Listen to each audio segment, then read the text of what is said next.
តែគ្រប់គ្នាជឿទេថាបរិសម្នាក់ប្រើត្រឹមតែរូបមន្តគណិតវិទ្យាតែមួយអាចទម្លាយនឹងអាកំបាំងនៃប្រហោងខ្មៅបានហើយជឿទេថាយើងរាល់គ្នាសុទ្ធតែមានសក្តានុពលដែលអាចយល់ដឹងអំពីអាកំបាំងនៃចក្រវាឡនេះសួស្តីស្វាគមន៍ជាថ្មីមកកាន់ឋានៈថោថ្ងៃនេះខ្ញុំសូមលើកយកនៅរឿងរ៉ាវអំពីបរិសដ៏មានទេពកោសល្យម្នាក់ដែលឈ្មោះរបស់គាត់មិនសូវជាត្រូវបានគេស្គាល់តែទង្វើរបស់គាត់វិញនឹងធ្វើឲ្យគ្រប់គ្នាភ្ញាក់ផ្អើលជាក់ជាមិនខានឡើយ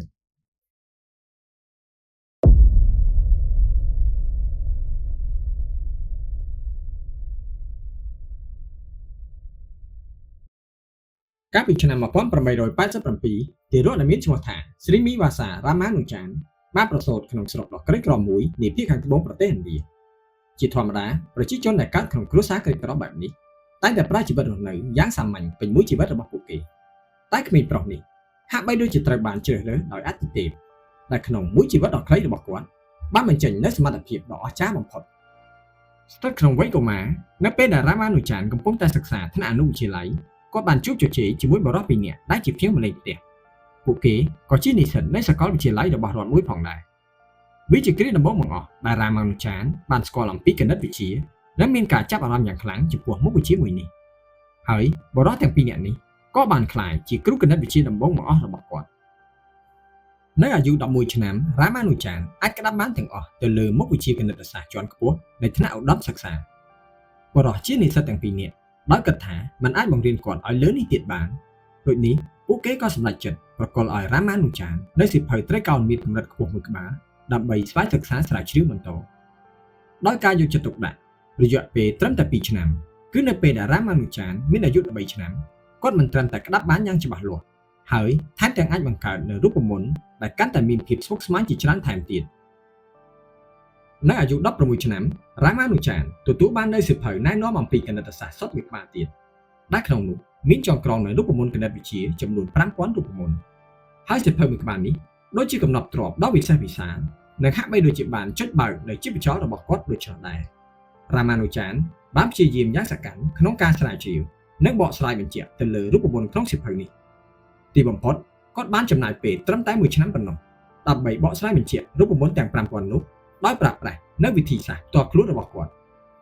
នៅពេលដែលរ៉ាម៉ានូចានបានបញ្ចប់ថ្នាក់មធ្យមសិក្សាគាត់បានបន្តទៅថ្នាក់មហាវិទ្យាល័យតែដោយសារគាត់បានចំណាយពេលសឹងតែទាំងស្រុងទៅលើការស្រាវជ្រាវផ្នែកគណិតវិទ្យាបានធ្វើឲ្យមុខវិជ្ជាផ្សេងទៀតដូចជាអក្សរសាស្ត្រនិងភាសាអង់គ្លេសរបស់គាត់ចុះខ្សោយយ៉ាងខ្លាំងជាចុងក្រោយធ្វើឲ្យគាត់មិនអាចប្រឡងចូលមហាវិទ្យាល័យបានឡើយ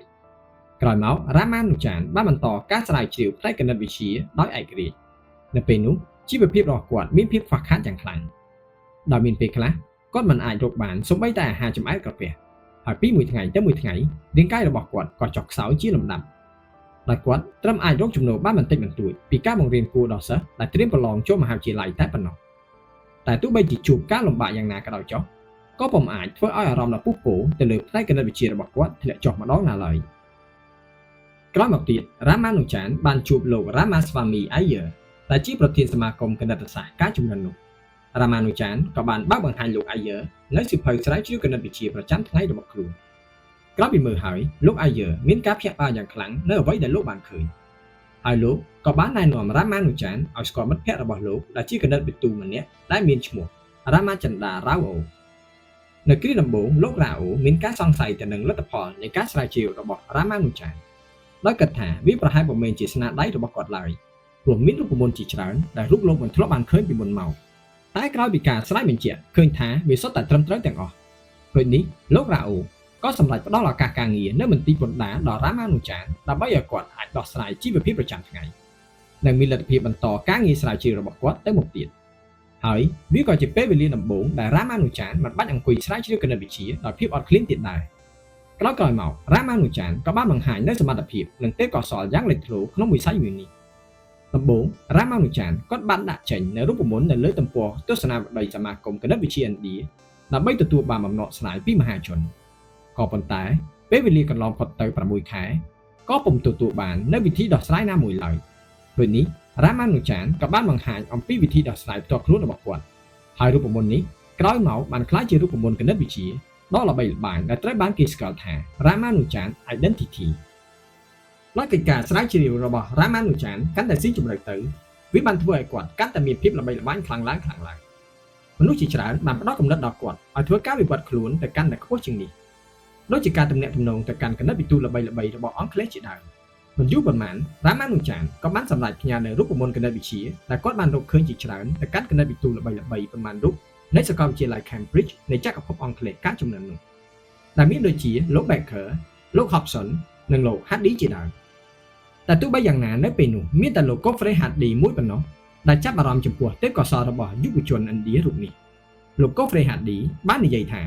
ទោះបីជារូបមន្តគណិតវិទ្យាទាំងនេះពិបាកក្នុងការយល់តែលោកអាចកំណត់ដឹងថាមានតែអ្នកគណិតវិទ្យាលំដាប់កម្ពូលប៉ុណ្ណោះដែលអាចសរសេរចេញមកបានដូច្នេះលោក Geoffrey Hardy ក៏សម្រេចតបសម្បត្តិមួយច្បាប់ត្រឡប់ទៅរាមានុចានវិញដោយបានអនុញ្ញាតឲ្យយុវជនឥណ្ឌារូបនេះមកកាន់សាកលវិទ្យាល័យ Cambridge ដើម្បីចូលរួមសហការជាមួយរូបលោកក្នុងការងារសិក្សាស្រាវជ្រាវគណិតវិទ្យាឱកាសដ៏វិសេសវិសាលមួយនេះបានក្លាយជារយៈពេលមាសក្នុងជីវិតរបស់រាមានុចាននិងត្រូវបានលោក Geoffrey Hardy លើកសរសើរថាជារឿងពោរពេញទៅដោយមនោសញ្ចេតនាសម្រាប់ជីវិតរបស់លោកផងដែរពីមួយឃ្លានេះបានធ្វើឲ្យគេដឹងពីសមត្ថភាពមិនធម្មតារបស់រាមានុចានដែលសូម្បីតែលោក Hardy កម្ពុជាគណិតវិទូកាលជំនាន់នោះក៏តែងតែលើកសរសើរពីគាត់មិនដាច់ពីមាត់ដែរយ៉ាងណាមិញដោយរូបមន្តជាច្រើនរបស់រាមានុចានសុទ្ធតែមិនអាចគណនាចេញទៅតាមទ្រឹស្ដីទូទៅនោះលោក Hardy ក៏បានសួរទៅកាន់រាមានុចានថាតើគាត់អាចសរសេររូបមន្តទាំងនេះចេញមកដោយរបៀបណារាមានុចានបានផ្ដល់ចម្លើយតបទៅវិញដល់គួរឲ្យភ្ញាក់ផ្អើលថាតាមពិតទៅរូបមន្តទាំងនេះគឺគាត់ទទួលបានពីការយកសុបិនដោយក្នុងសុបិនរបស់គាត់តែងតែត្រូវបានមកផុសគំនិតដោយទេវីហិណ្ឌូមួយអង្គដែលមានព្រះនាម Namakiri ហើយនៅពេលព្រឹកពេលដែលគាត់ក្រោកឡើងគាត់ក៏បានកត់ត្រាទុកនៅរូបមន្តទាំងនោះតែម្ដងរាមានុចានបានបន្តថានៅពេលដែលគាត់យកសុបិនម្ដងចិត្តគំនិតរបស់គាត់គឺជ្រះថ្លាបំផុតដែលធ្វើឲ្យខួរក្បាលរបស់គាត់អាចទទួលយកនៅបរិមាណព័ត៌មានយ៉ាងច្រើនគាត់បានរៀបរាប់ទៀតថាមានសុបិននិមិត្តដ៏ពិសេសមួយគឺគាត់បានឃើញនៅផ្ទៃជញ្ជាំងពណ៌ក្រហមយ៉ាងធំបន្ទាប់មកបានលេចចេញនៅដៃចម្លែកមួយនិងបានសរសេររូបមន្តមួយហើយមួយទៀតនៅលើជញ្ជាំងនោះពេលភ្ញាក់ពីគេគាត់ក៏ប្រញាប់ទាញយកសៀវភៅមកកត់ត្រាទុកនៅរូបមន្តទាំងនោះតែម្ដងមានរូបមន្តជាច្រើនដែលបានសរសេរដោយរាមានុចានរហូតមកទល់ពេលបច្ចុប្បន្ននេះសុទ្ធតែឈរលើលំដាប់កំពូលក្នុងវិស័យគណិតសាស្ត្រតាមពិតទៅរាមានុចានគាត់មិនដែលធ្លាប់បានទទួលការបណ្ដុះបណ្ដាលជាផ្លូវការខាងផ្នែកគណិតវិទ្យាអ្វីឡើយតែគាត់បែរជាមានវិធីសាស្ត្រក្នុងការគណនាស្រាវជ្រាវមួយយ៉ាងដែលគេឯងមិនធ្លាប់ស្គាល់ក្នុងអំឡុងពេលស្ថិតនៅសាកលវិទ្យាល័យ Cambridge ក្រោមជំនួយពីលោក Hardy រាមានុចានបានយល់ដឹងពីក្បួនផ្លូវការក្នុងការសិក្សាស្រាវជ្រាវគណិតវិទ្យាបានយ៉ាងឆាប់រហ័ស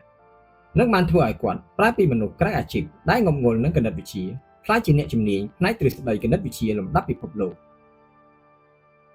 យ៉ាងណាមិញទ្រឹស្ដីមួយក្នុងចំណោមទ្រឹស្ដីបទជាច្រើនដែលរៀបរៀងដោយរាមានុចាននិងលោក Geoffrey Hardy បានល្បីកក្រៅទូទាំងពិភពលោក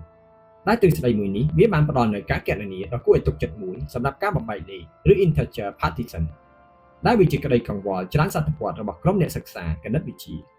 ហើយក៏ដោយសារតែទ្រឹស្ដីបទមួយនេះហើយដែលជំរុញឲ្យគាត់ទទួលបានការអនុញ្ញាតឲ្យចូលជាសមាជិកសមាគម The Royal Society នៃចក្រភពអង់គ្លេសដែលវាជាចំណាត់ថ្នាក់កិត្តិយសដ៏ខ្ពង់ខ្ពស់មួយខាងផ្នែកគណិតវិទ្យាទោះជាយ៉ាងណាដោយសារការខិតខំប្រឹងប្រែងរាប់ខែឆ្នាំក្នុងកិច្ចការស្រាវជ្រាវគណិតវិទ្យាយ៉ាងឈ្មោះឈ្មោះបានធ្វើឲ្យគាត់ធ្លាក់ខ្លួនឈឺដោយការរើឡើងវិញនៃជំងឺហឺតក្រោយមកដោយមានសេចក្តីនឹករលឹកខ្លាំងចំពោះស្រុកកំណើត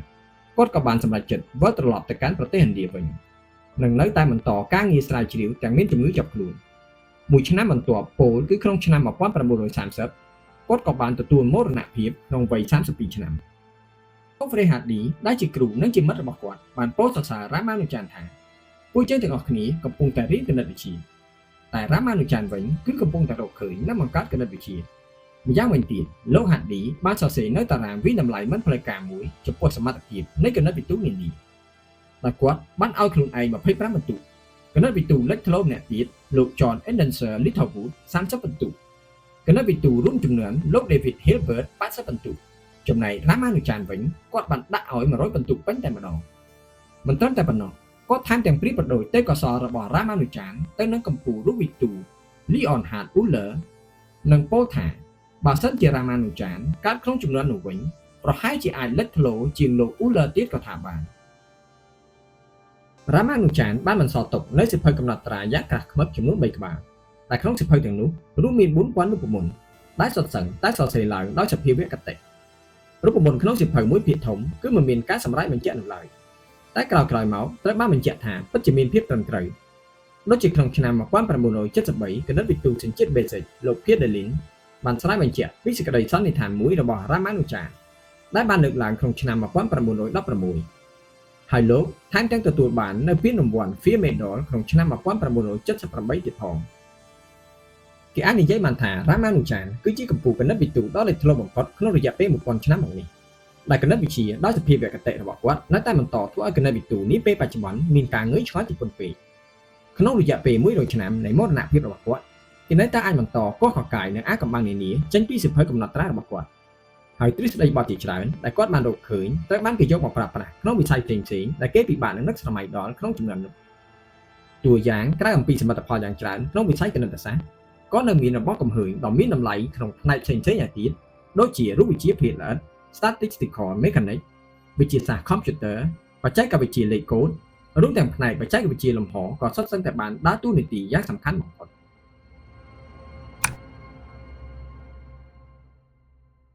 រាមានុចារ្យក៏តែងតែប្រាប់ថារូបមន្តគណិតវិទ្យាដែលគាត់បានសរសេរទាំងអបាមានគឺសុទ្ធតែធ្វើតាមសភាវគតិ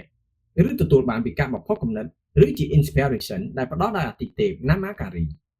ដូចនេះតើអ្វីទៅជាការបំផុសគំនិតអ្នកស្រាវជ្រាវមួយចំនួនយល់ឃើញថាការបំផុសគំនិតនេះគឺជាការច្នៃប្រឌិតដែលកើតឡើងភ្លាមៗក្នុងពេលដែលមនុស្សធ្វើការត្រិះរិះពិចារណាឬជាទង្វើដ៏អស្ចារ្យដែលផុសចេញភ្លាមៗដោយមិនមានការគិតពាក្យបំផុសគំនិតឬ inspiration មានប្រភពពីភាសាក្រិកបានសេចក្តីថាអារម្មណ៍ពីអាទិទេព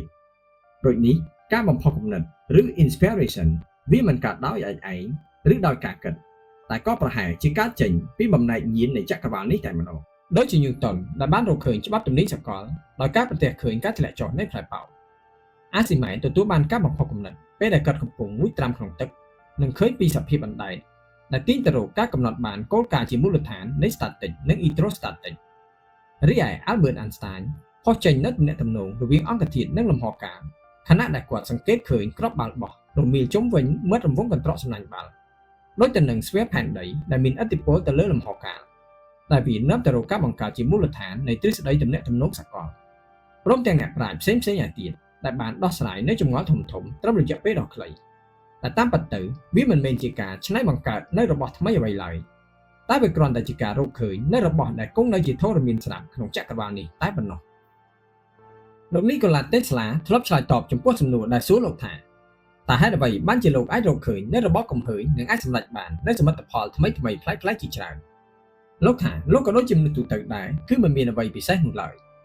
តែរាល់ចំណែកតូចមួយនៃចក្រវាឡនេះសុទ្ធតែមានផ្ទុកនៅព័ត៌មានទាំងស្រុងនៃចក្រវាឡទាំងមូលហើយលោកគ្រាន់តែជាមនុស្សម្នាក់ដែលមានសំណាងអាចចូលទៅកាន់បន្ទប់ផ្ទុកព័ត៌មានទាំងនោះនិងទទួលបានវាតែប៉ុណ្ណោះដូចនេះចក្រវាឡទាំងមូលគួរតែជាប្រភពនៃគំនិតហើយរាល់ព័ត៌មានសពយ៉ាងគឺវាស្ថិតនៅគ្រប់ទីកន្លែងនៃចក្រវាឡនេះដែលគ្រប់គ្នាសុទ្ធតែមានលទ្ធភាពក្នុងការទទួលបានវាក្នុងលក្ខណៈជាការផុសចេញនូវគំនិតឬក៏ជាញាណផ្សេងៗដែលវាប្រហែលជាត្រូវការពេលវេលាក្នុងការពិចារណាឬឆ្លងកាត់នៅហេតុការណ៍អ្វីមួយដើម្បីទទួលបាននូវគំនិតទាំងនោះវាមិនខុសអ្វីពីម៉ាស៊ីនកុំព្យូទ័រដែលប្រដូចទៅនឹងខួរក្បាលមនុស្សឬឯគំនិតប្រៀបដូចជា software ក្នុងកុំព្យូទ័រនៅពេលដែលគេមិនទាន់បានភ្ជាប់ប្រព័ន្ធអ៊ីនធឺណិតយើងក៏មិនអាចទទួលបាននូវព័ត៌មានអ្វីដែរតែការបំផុសគំនិតប្រៀបដូចជាខណៈពេលនៃដំណភ្ជាប់បណ្ដាញអ៊ីនធឺណិតដែលអាចអនុញ្ញាតឲ្យយើងទទួលបាននូវរាល់ព័ត៌មានសពបែបយ៉ាងក្នុងបណ្ដាញនេះហើយការបំផុសគំនិតក៏មិនកាត់ឡើងគ្រប់ពេលដែរទើបធ្វើឲ្យព័ត៌មានដែលទទួលបានមានកំណត់នៅក្នុងឆ្នាំ1919ពលគឺមួយឆ្នាំចុងក្រោយនៃជីវិតរបស់រាមានុចារ្យអាទិទេព Namakiri បានបំផុសគំនិតជាលើកចុងក្រោយដល់គាត់នោះគឺរូបមន្តតែនៅគ្រានោះសូម្បីតែគណិតវិទូកំពូលការចំនួននោះក៏គ្មាននរណាម្នាក់អាចមើលយល់ឡើយរហូតដល់ឆ្នាំ2012ទើបត្រូវបានគេបកស្រាយថាតាមពិតទៅរូបមន្តនេះគឺវាអាចធ្វើការពិពណ៌នាចំពោះដំណើរការនៃប្រហោងខ្មៅឬ Black Hole នោះឯងគួររំលឹកថាគ្រាដែលរាមានុចារ្យដាក់ចេញរូបមន្តមួយនេះនោះលោកគឺពុំទាន់ស្គាល់នៅអ្វីទៅដែលហៅថាប្រហោងខ្មៅនៅឡើយដែរតាមអ្នកសិក្សាគណិតវិទ្យាមួយចំនួនយល់ឃើញថាគេអាចប្រើប្រាស់រូបមន្តគណិតវិទ្យាក្នុងការគណនាស្រាវជ្រាវអំពីចក្រវាឡដែលខុសពីតារាវិទូដែលត្រូវការប្រើប្រាស់កែវឆ្លងអវកាសឬឧបករណ៍ជំនួយផ្សេងៗដើម្បីពិនិត្យមើលឃើញទើបអាចយល់ដឹងបានយ៉ាងណាមិញបើសិនជាយើងអាចយល់ដឹងនៅច្បាប់ជាមូលដ្ឋាននៃចក្រវាឡយើងក៏អាចដឹងពីស្ថានភាពដំបូងនៃចក្រវាឡឬអាចគណនាដឹងនៅដំណើរវិវត្តន៍និងអនាគតនៃចក្រវាឡនេះផងដែរដូច្នេះគណិតវិទ្យា គួរតែជាភាសារួមមួយសម្រាប់ប្រើប្រាស់ទូទៅក្នុងចក្រវាឡទាំងមូលរាមានុចានក៏ប្រហែលជាបុគ្គលដ៏អស្ចារ្យម្នាក់ដែលអាចក្រាបបាននៅភាសាមួយនេះហើយរូបមន្តជាង 4000 ដែលគាត់បានបន្សល់ទុកមានតែមួយចំនួនតូចប៉ុណ្ណោះដែលត្រូវបានគេបកស្រាយនៅមួយចំនួនធំទៀតកំពុងតែសំងំខ្លួនក្នុងសៀវភៅយ៉ាងស្ងប់ស្ងាត់ទន្ទឹងរង់ចាំមនុស្សលោកដើម្បីធ្វើការស្រាវជ្រាវអំពីវាប្រហែលជាថ្ងៃណាមួយនៅពេលដែលរូបមន្តទាំងនោះត្រូវបានស្រាវជ្រាវនិងបកស្រាយវាអាចជាជំនួយដ៏ធំធេងសម្រាប់មនុស្សលោកក្នុងការស្វែងយល់អំពីដំណើរប្រព្រឹត្តទៅនៃចក្រវាឡឬមួយអាចឲ្យយើងយល់ដឹងអំពីអាថ៌កំបាំងនៃចក្រវាឡទាំងមូលថែមទៀតផង